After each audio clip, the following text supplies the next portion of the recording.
Pero bago tayo magpatuloy ay pakilike ang ating video. Ganun din ang subscribe button, pati na rin ang bell icon para lagi tayong updated sa mga parating ko pang mga uploads.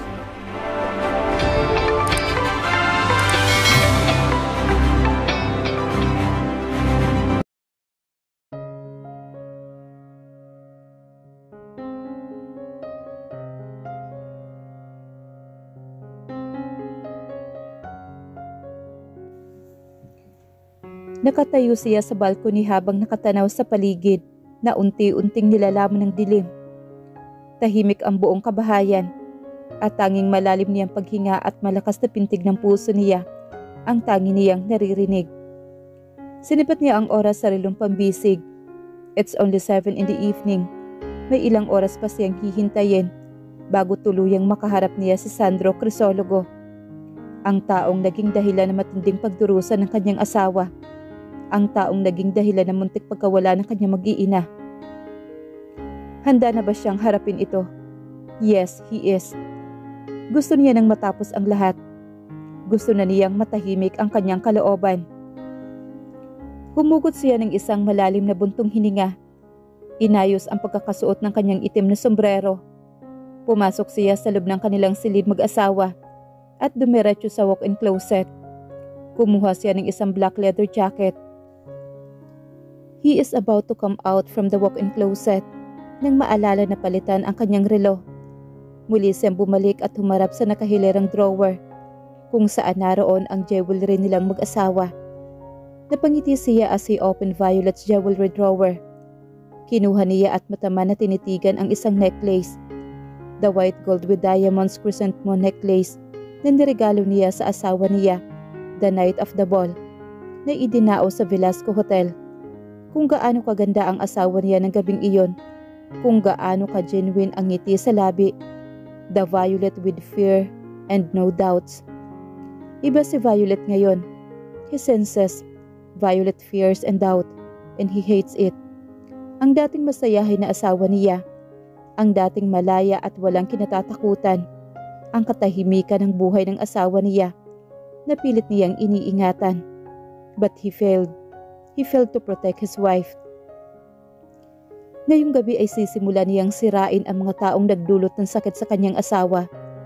Hindi nagsimula na siya kanina sa pamamagitan ng pagsira sa pangunahing pundasyon na pinagmumula ng kayamanan ni Crisologo. Muling bumangon ang galit sa kanyang dibdib. Tiim ang mga bagang niyang muling ibinalik ang necklace sa drawer. Ngunit muli siyang natigilan nang makita ang itim na jewelry box. Kinuha niya iyon at binuksan. It was a ring with a pink diamond. A ring that he gave the day she proposed the day he left for Cebu. Bumalik na ang may-ari nito. Maya-maya ay isunuot ito ni Violet. Ang singsing sa kanyang mga daliri. At muli niyang makikita ang magandang ngiti sa mukha ng kanyang asawa. Ang tunay na ngiti.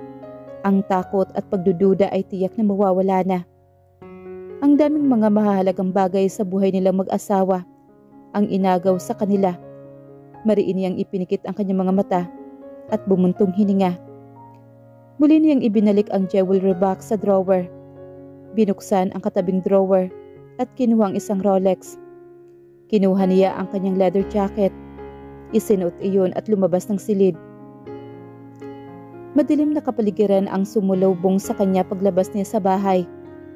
Hinugot niya mula sa bulsa ng pantalon ang kanyang electronic car key.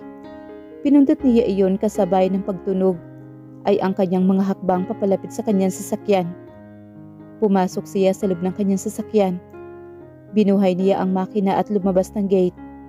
Kasabay ng pagsara ng gate ay ang pagharurot ng kanyang sasakyan papalayo. Nasa harap siya ng bar ni Rex. He decided to stay for a while habang naghihintay sa nakatakdang oras ng pagkikita nila ni Sandro Crisologo. Pagpasok niya sa loob ng bar ay sumalubong sa kanya ang malamyos na musika. Walang masyadong tao dahil weekdays. Umupo siya sa harap ng front bar. Whiskey, ani niya sa bartender. Nakailang lagok pa lang siya ng whiskey nang maramdaman ang pagtapik ng kung sino sa kanyang balikat. Nag-angat siya ng mukha at binalingan ito. Ano nangyari sa'yo? Ang aga niyan ah. Si Daniel, Hindi mo ba siya kasama? Mag-isa ka lang ba? Sunod na tanong ni Rex. Sumalin siya ng whiskey at tumungga siya. Napapikit siya kasabay ng pakiramdam na mainit na likido na dumadaloy sa kanyang lalamunan. Pampalipas oras lang. Ani niya sa kaibigan. Umupo sa tabi niya si Rex. Suminyas ito sa bartender. Ang weird, no? You don't drink alone. May problema ba? Malamig lang ang gabi. What a nonsense reason. Inabot ng kamay nito ang alak na inilagay ng bartender sa harapan nito at tinungga iyon. Muli niyang sinipat ang oras sa kanyang relong pambisig. Napakunot siya ng noo. It's only 9 in the evening. Bakit parang ang bagal ng oras? Kung saan nagmamadali siya, doon pa tila nanunukso ang panahon. Mauna na ako, ani niya sa kaibigan. Tumungo siya sa kung saan nakaparada ang kanyang sasakyan. A few hours had passed. Nasa lugar siya kung saan dadalhin ni Gavin, si Sandro Crisologo. Isa iyong abandonadong warehouse, malapit sa New Bilibid Prison. Mataman siya naghihintay sa pagdating ni Gavin. Ilang minuto lang ang muling lumipas, ay isang sasakyan mula sa hindi kalayuan ang kanyang nakitang papunta sa kanyang kinaroroonan. Tumigil ang sasakyan sa harap mismo ng abandonadong warehouse. Lumabas mula sa passenger seat ng sasakyan ang isang lalaki at hinablot mula sa loob ang isang lalaki na may balot sa ulo. Lumabas mula sa kabilang passenger seat ang isa pang lalaki kasabay ng paglabas ni Gavin mula sa driver's seat. Gavin, tawag niya rito. Lumingon naman sa gawin niya si Gavin. You're early, as I expected. What is your plan to do with him? Hindi mo siya pwedeng patayin. Pwede mo siyang bugbugin. I'm giving you an hour. Gawin mo ang gusto mong gawin sa kanya. Except ang patayin siya. I'm not wasting my strength with trash. Like what I've said, I can do anything I wanted to do with him, maliban sa patayin siya. Hindi niya dudungisan ang kanyang kamay sa isang taong walang kwenta na katulad ni Sandro Crisologo. Ngunit bibigyan niya ito ng isang alaala na hindi nito makakalimutan kailanman. Pumasok sila sa loob ng warehouse. Pinaupo ng dalawang kasamahan ni Gavin sa isang silyang kahoy si Sandro habang tinali ng mga ito ang kamay nito sa silya. Tinanggal ng mga ito ang isang paper bag na nakabalot sa ulo nito. Pagkatanggal ng balot sa ulo nito ay saka ito nagpupumiglas. Tanging ungo lang ang kanyang naririnig mula dito. Dahil maging ang bibig nito ay binusalan. He was like an animal. They treated him like an animal. A wild animal. That anytime he was freed, while going to attack and killed someone. Marahan siyang lumapit dito. Nagpupumiglas ito habang nakatingin sa kanya. His eyes were red. Ang pagtayo sa harap ng lalaking nagpahirap sa kanyang asawa ay parang pagpapahirap. Bumangon ang galit sa loob niya. Nanginginig ang kanyang kalamnan sa matinding galit at pagkamuhi sa taong nasa kanyang harapan. Nakatitig sa kanya si Sandro sa nanlalaking mga mata. You look surprised, Sandro. Hindi mo ba ako inaasahan? Nagpupumiglas itong nakatitig sa kanya. Kitang-kita niya maging ang mga ugat nito sa leeg. He checked kung nakatali ba ng maayos ang pagkakatali ng mga kasamahan ni Gavin. Pagkatapos masiguro na nakatali na nga ito, ay pinagulong niya ito sa sahig ng paulit-ulit. Nakahiga sa sahig si Sandro kasama ng upuan. Bahagya siyang yumkod. Ganun mo pinaikot-ikot ang sasakyan ng asawa ko, hindi ba? Malakas na sigaw niya rito. Mas lalo pa niyang diniinan ang pagkakaapak niya sa leeg nito at marahas na mura ang pinakawalan niya. Tinanggal niya ang paa niya sa leeg nito at inayos ito sa pagkakaupo. Ilan segundo lang ang lumipas ay buong lakas niyang sinipa uli ito sa mukha, dahilan upang muli itong matumba. Yumukod siya using his one hand, he grabbed Sandro's collar at ilang beses na pinagsusuntok niya ang pagmumukha nito. Naghari sa isip at puso niya ang matinding galit sa taong ito. Sa taong naging dahilan ng matinding hirap at sakit at pagdurusa na dinanas ng babaeng pinakamamahal niya. "Stop!" ani ni Gavin. Ngunit tila sa bingi at walang naririnig. Patuloy niya itong pinagsusuntok sa pagmumukha nito. "I said stop!" Niyakap siya sa baywang sabay hablot ni Gavin. Hinihingal siya na pasalampak sa sahig. Taas baba ang kanyang dibdib. Nagdilim ang kanyang paningin sa matinding galit. Napahilamo siya sa kanyang mukha at sumigaw. Muli niyang tinitigan si Sandro. Puro dugo ang pagmumukha ni Sandro. Hinihingal ito at lupaypay ang ulo. Nilapitan niya itong muli. Hinawakan sa buhok at hinila. Nakatingala ito sa kanya habang dumadaloy ang dugo sa ilong nito. Maging ang mga labi nito ay putok at dumudugo rin. Maging ang puting tela na busal nito sa bibig ay naging pula na. "Manatili kang buhay. Panuorin mo kung paano ko pahirapan ang pamilya mo." Pinulot niya ang kanyang itim na sombrero na basta niya nalang itinapon sa kung saan kanina. Muli niya iyong isinuot. Inayos niya ang kanyang leather jacket. Pinagpag ang mga kamay. "Thank you for tonight, Gavin. I will double the amount of money I deposit in your bank account. Go and check it tomorrow." Nilagpasan niya si Gavin at walang lingon likod niya itong binalingan. Tuloy-tuloy siyang lumabas ng warehouse at dumiretso sa kanyang sasakyan at mabilis na umalis sa lugar na iyon. Nang marating niya ang kanilang bahay, nabugbog na niya si Sandro. Ngunit pakiramdam niya ay kulang pa rin. Dumiretso siya sa loob ng kabahayan at umakyat sa kanilang silid. Hindi na niya nagawa pang maghubad ng sapatos o magbihis man lang, hanggang sa gapiin na matinding kapaguran ang kanyang buong sistema. Ingay mula sa labas ang pumukaw sa kanyang diwa. He slowly opened his eyes. Nahagip na mata niya ang nakasabit na relo sa dingding. It was 8 in the morning. Nakahilata siya sa kama habang nasa sahig ang kanyang mga paa. Napabangon siya. Lumapit siya sa bintana at hinawi ang kurtina. Nakita niya si Ryan. Kumunot naman ang kanyang noo. Ano ang ginagawa ng kaibigan niya dito sa ganitong oras? Natampal naman niya ang kanyang noo at naalala na pinasusundo niya pala nga si Patricia at si Manang Ana. Muli siyang bumalik sa kanyang higaan at umupo sa kama. Tila pa siya nakakaramdam ng pagod. Maging ang kanyang mga palad ay tila namamanhid. Hinubad niya ang kanyang leather jacket at sapatos. Umayos siya ng higa sa kama. Muli niyang ipinikit ang kanyang mga mata. Mukha na nakangiting asawa niya ang kanyang nakikita sa kanyang balintataw. Maging ang matinis na boses ng kanyang anak ay tila pa niya naririnig. Everything is almost done. Babalikan niya ang kanyang mag-iina. Uuwi siya sa mga ito sa mansyon.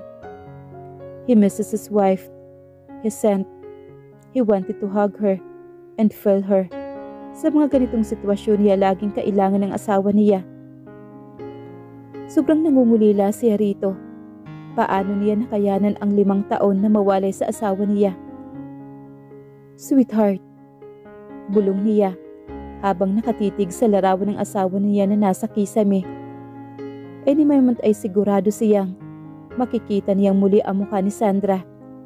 Pagkatapos putulin ni Randolph ang koneksyon ng Velasco Group of Company sa Crisologo Mining Corporation. "Bilisan mo, Sandra.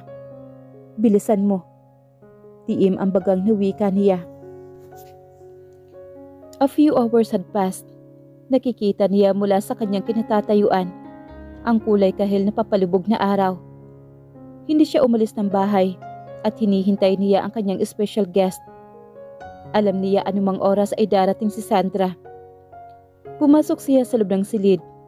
Kinuha niya ang kanyang cellphone na nasa bedside table at muling bumalik ng balcony. Kinuha niya ang tasa ng umuusok na kape sa center table at dinala iyon sa mga labi niya at sinimsim iyon.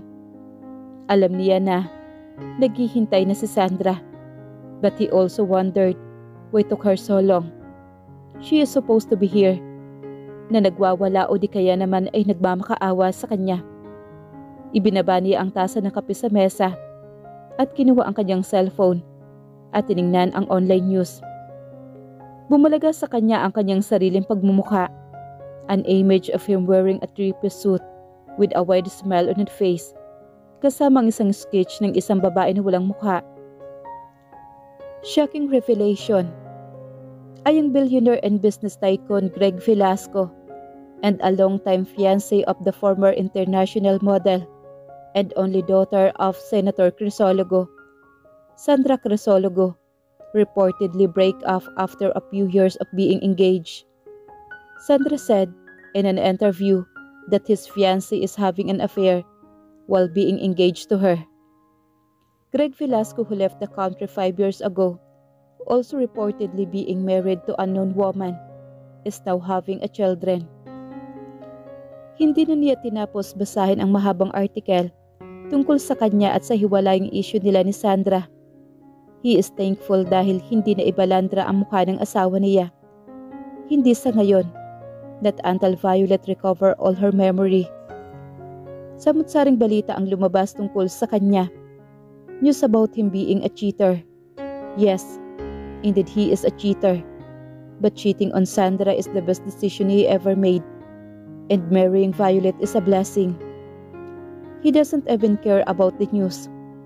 Ang ipaalam sa madla ang pagiging kasal niya ay sapat na para sa kanya. Ang makasama ang mga anak niya at ang babaeng pinakamamahal niya. Ang tanging mahalaga sa kanya. Hahamakin niya ang lahat, wag lang muling masaktan at malayo sa kanya si Violet. Muli niyang kinuha ang kanyang cellphone na nasa ibabaw ng mesa at akmang tatawag kay Felicity nang marinig ang ugong ng sasakyan na tumigil sa labas ng gate. He smirked. She's here. Ang kanina pa niyang hinihintay ay dumating na. He left the gate opened earlier after Robert and Manang Ana left. He left it open to welcome his guest. Marahan siyang tumayo at pumasok sa loob ng silid. Bitbit ang cellphone niya ay naglakad siya papunta sa salaming bintana at hinawi ang kurtina at matamang tinitigan ang babaeng bumaba mula sa sasakyan. Ang babaeng dati niyang matalik na kaibigan ay isang matalik na kaibigan na laging handang gawin ang lahat para sa kanya. Isang matalik na kaibigan na naging ex niya at ngayon ay bilang kaaway niya. Like the old days, wala pa ring pinagbago ang katawan nito. Katawan na minsan na niyang inangkin ng paulit-ulit. Nilamas ng paulit-ulit at ngayon ay pinagsisisihan niya. He suddenly feels disgusted with himself. Sandra is the kind of woman who loves fame and popularity. She is willing to do everything, even throwing her child, to protect her image. Sandra is wearing a white mini dress. Nakastelyeto ito ng itim. Nakalugay ang itim na mahabang buhok nito at nakahantad ang mamuting balikat nito at maputing mahahabang hita. Inangat niya ang cellphone niya at dinayal niya ang numero ni Randolph. At inilapat niya ang cellphone sa kanyang punong tainga habang nanatili siyang nakatingin kay Sandra. Greg, sagot naman ni Randolph mula sa kabilang linya.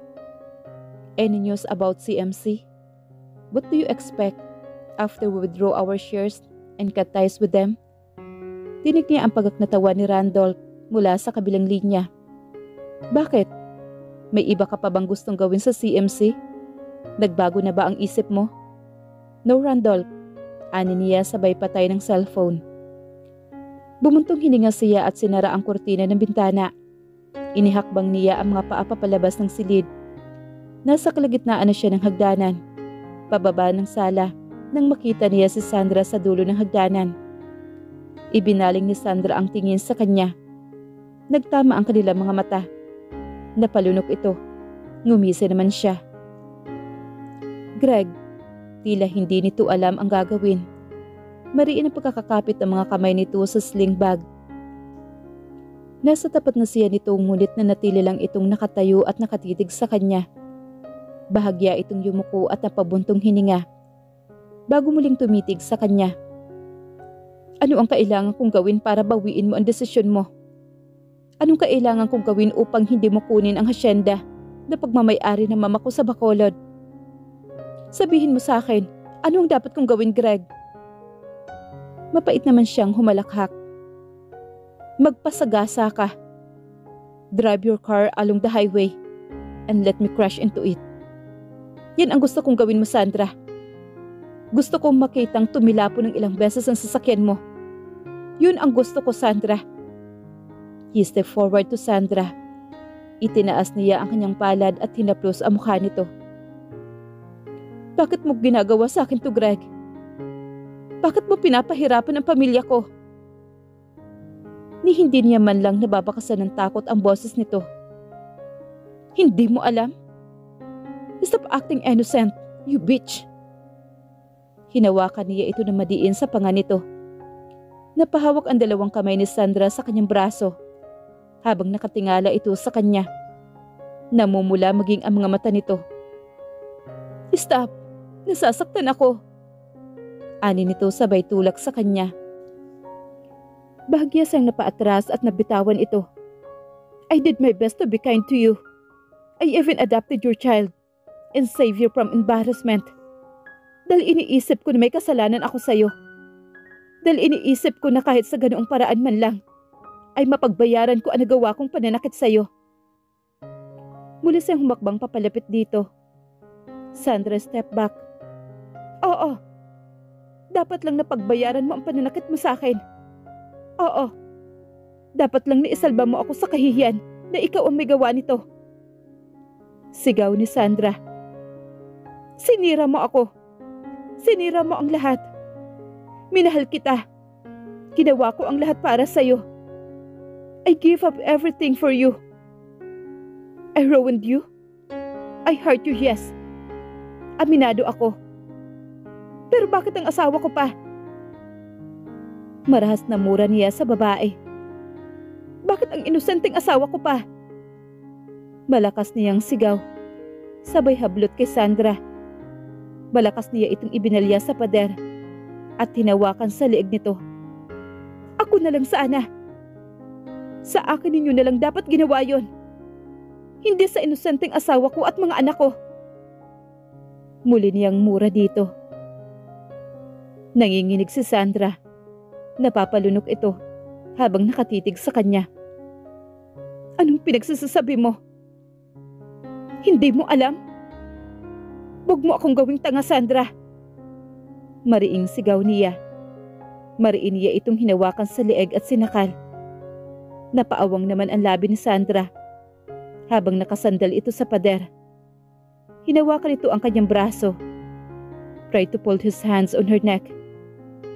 Ikaw ang dahilan kung bakit gustong patay ng kapatid mo ang asawa ko. Ikaw ang dahilan ng matinding pagdurusa ng asawa ko. Muli isang mura ang kanyang pinakawalan. Stop! Wala akong alam sa sinasabi mo. Nagalit ako dahil nasaktan mo ako.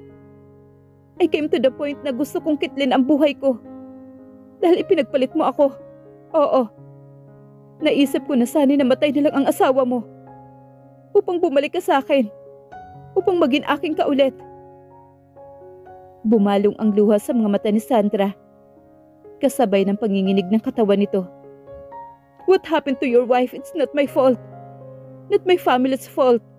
It was an accident. Mas lalo niyang idiniin ang kanyang kamay sa pagkakasakal dito. Habang tiimbagang niya itong tinititigan. Accident? What happened 5 years ago? It's not an accident, Sandra. Dahil iyon sa kapatid mo na gusto niyang patayin ang asawa ko. Every time he remembered the accident, it happened to Violet 5 years ago, ay tila niya nakikita sa kanyang balintataw ang matinding takot ng asawa niya habang nakakulong sa loob ng sasakyan. At tila pa niya naririnig ang boses nito na sumisigaw at humingi-hingi ng tulong. Nawawala siya sa katinuan at tanging galit ang namamayani sa kanyang isip at puso. Namumutla si Sandra. Nanghihina ito at habol ang bawat hininga. Mas lalo niyang idiniin ito sa pader at mas lalo niyang hinigpitan ang pagkakasakal sa leeg nito. Greg! Malakas na sigaw ni Ryan. Shit! Stop it, Greg! Pilit siya nitong hinahablot. Ngunit hindi siya nagpapatinag. Mas lalo niya itong itiniin. Inalipin siya ng matinding galit. Ang tanging naghahari sa isip niya ay galit na galit sa mga taong naging dahilan ng paghihirap ng kanyang asawa. Mabilis naman siyang sinuntok ni Ryan. Tila sa biglang nagising. Nabitawan niya si Sandra. Malakas itong napaubo at napaluhod sa sahig, sabay hawak sa sariling leeg. Sandra, umalis ka na. Utos naman ni Ryan dito. Tumayo si Sandra at muling tumitig sa kanya. Hilam ng luha ang mga mata nito. Hindi totoo ang mga sinasabi mo. Hindi magagawa ayon ng kuya ko. Sandra, umalis ka na. Ani uli ni Ryan. Muli niyang hinablot si Sandra ngunit mabilis na pumigit na si Ryan. Nagawa na niya. You and your brother are evil. You even threw your child. Tinapon mo na parang isang basa ng sarili mong laman at dugo. Duro niya dito. Stop! Let's stop it! Ani nito habang salo ng mga palad ang mukha at humahagulhol. Ngunit hindi siya nakinig. He is mad. Patuloy niya itong dinaduro at kung pwede niya lang itong sakta ng paulit-ulit, ay gagawin niya. You are a devil who hides where your angelic face. I regret every single day that I spent with you. I feel so disgusted with myself for having an intimate relationship with you. You and your family are worse than animals.